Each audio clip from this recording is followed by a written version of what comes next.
Andhra Pradesh assembly సమావేశాలు నిరవధికంగా వాయిదా పడ్డాయి. 16వ శాసనసభ మొదటి సమావేశాలను నిరవధికంగా వాయిదా వేశారు స్పీకర్ అయ్యన్న పాత్రుడు. ఈ సందర్భంగా స్పీకర్ చింతకాయల అయ్యన్న పాత్రుడు మాట్లాడుతూ మొత్తం 27 గంటల 28 నిమిషాల పాటు సభా కార్యక్రమాలు జరిగాయని వెల్లడించారు. శాసనసభలో సభ్యులు 36 ప్రశ్నలు ప్రభుత్వానికి సంధించారని, అందులో స్వల్ప వ్యవధి ప్రశ్న ఒక్కటిగా పేర్కొన్నారు. ఇక శాసనసభలో సభాధ్యక్షుడు సీఎం చంద్రబాబు నాయుడు 3 ప్రకటనలు చేసినట్లు స్పీకర్ అయ్యన్న పాత్రుడు వెల్లడించారు.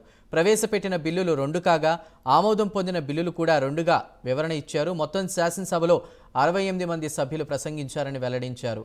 344 నిబంధన కింద ఒక చర్చ కూడా సాగిందన్నారు స్పీకర్ చింతకాయల అయ్యన్న పాత్రుడు.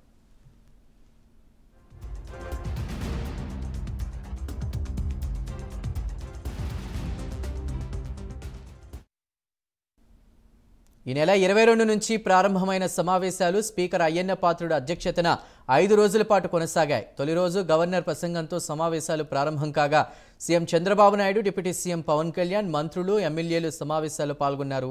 ఇక సభ ప్రారంభమైన రోజు మాజీ సీఎం వైఎస్ జగన్తో పాటు వైసీపీ ఎమ్మెల్యేలు, ఎమ్మెల్సీలు నల్ల కండువాలు ధరించి సమావేశాలకు హాజరు కాగా రాష్ట్రంలో ప్రభుత్వం అరాచక పాలన కొనసాగిస్తుందని ఆరోపిస్తూ కేవలం 15 నిమిషాల వ్యవధిలోనే అసెంబ్లీ సమావేశాలను వాకౌట్ చేసి వెళ్లిపోయారు.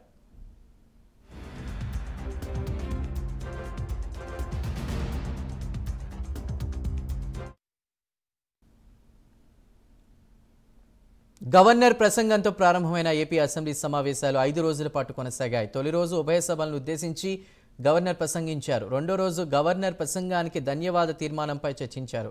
ఇక ఆ తర్వాత శాంతి భద్రతలు, మద్యం పాలసీ, ఆర్థిక శాఖలపై చంద్రబాబు శ్వేతపత్రాలు విడుదల చేస్తూ గత 5 ఏళ్లలో రాష్ట్రానికి జరిగిన అన్యాయాన్ని రాష్ట్ర ప్రజలకు తెలిపేందుకే శ్వేతపత్రాలు విడుదల చేసినట్లు తెలిపారు.